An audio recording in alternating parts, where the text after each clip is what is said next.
They say a picture is worth 1,000 words. And if that's true, then what are these two pictures worth? I can tell you these two pictures pretty much left me speechless. I stumbled across this on Digg.com, and the title was Two Pictures, Two Kinds of Goodbyes. It was posted appropriately on Memorial Day weekend and was a very fitting tribute to those that have paid the ultimate price for their country. When people see these photos, I'm sure they'll feel a variety of emotions when they look at them. And I must say that for me, my emotions ran the gamut. But in the end, there was one emotion that overwhelmed them all. I was more angry than anything else. I don't want to see any more good men and women dying for an illegal war that we shouldn't be fighting in the first place. This is not about bringing democracy to Iraq. This war is about nothing more than money, oil, and power, plain and simple. And it's been admitted over and over again that Iraq had nothing to do with the attacks on 9/11, and yet we still don't leave. And not only should we leave, but we should never have invaded Iraq in the first place. And most people like myself say that we learned nothing from the Vietnam War. Actually, the powers that be learned a great deal from that war. The powers that be learned how to keep the mainstream media from reporting what's really going on over there, and also keep the soldiers from telling their side of the story. The ultimate censorship, keeping the truth from the American people. The only people with the power to speak for the troops and get them home safely. Our soldiers are coming home as different people than when they left, if they ever come home at all. And if there's an evil in the world that we need to be fighting, like in World War II versus Nazi Germany, then sign me up again. But to go into a country that did not attack us and to occupy it for over 5 years now with no exit plan in sight is just wrong. And no one in the mainstream media is really doing anything about it. The one catchphrase that makes me sick to my stomach is the popular phrase, support our troops. Do people even know what that means? People love to walk around all day long and say the feel-good quote, I support our troops. Okay.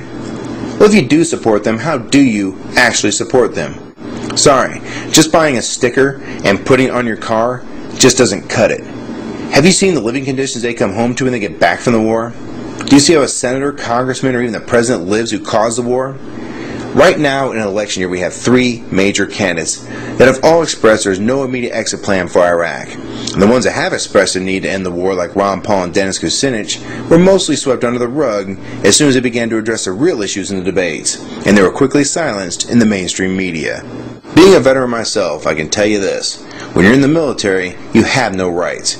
You're subject to the UCMJ, or the Uniform Code of Military Justice. And when you serve, they like to say, when we want your opinion, we'll give it to you.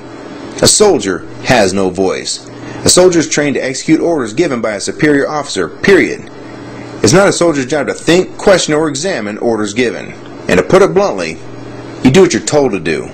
Our soldiers are good people put in a bad situation by our government leaders, and it's our job as the American citizens to make sure they're only put in harm's way when it is absolutely necessary. So I have something I want to say to everyone that says, I support the troops. How do you support them? Are you going to let more people to office? They're going to send more of our family members to fight in a illegal war? Or are you going to put some pressure on elected officials to end this war and bring the troops home? Because in my opinion, the best way to support the troops is to get them home where they belong. Anything less is not supporting the troops, but supporting the war. And it's up to you to write your representatives and let them know. Bring our troops home where they belong, or we'll elect someone to office that will. One thing is certain. Republicans caused this problem, and the Democrats did nothing to stop it. And I think it's time to explore other options, because this is really one party pretending to be two separate ones. People love to wave the American flag and show how patriotic they are, that they love their country. And I can tell you this, no matter how much you love your country, as a family member, the last thing you want handed to you is a folded American flag. But don't worry, you'll most likely never have this happen to you, because from what I hear, is that the mission has been accomplished.